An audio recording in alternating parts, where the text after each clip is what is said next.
Ka vdekur Behar Topilla, një nga figurat më të mëdhenëse të kujtesës së masakrës së Shavarinës në Glanacel.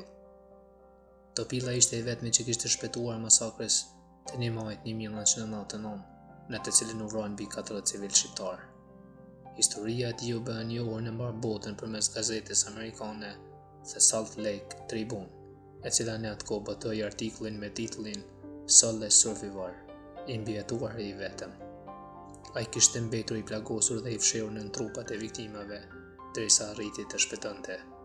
Behar Topilla mbeti dëshmitar kyçinje për krimeve më të rënda të luftës së fundit në Kosovë.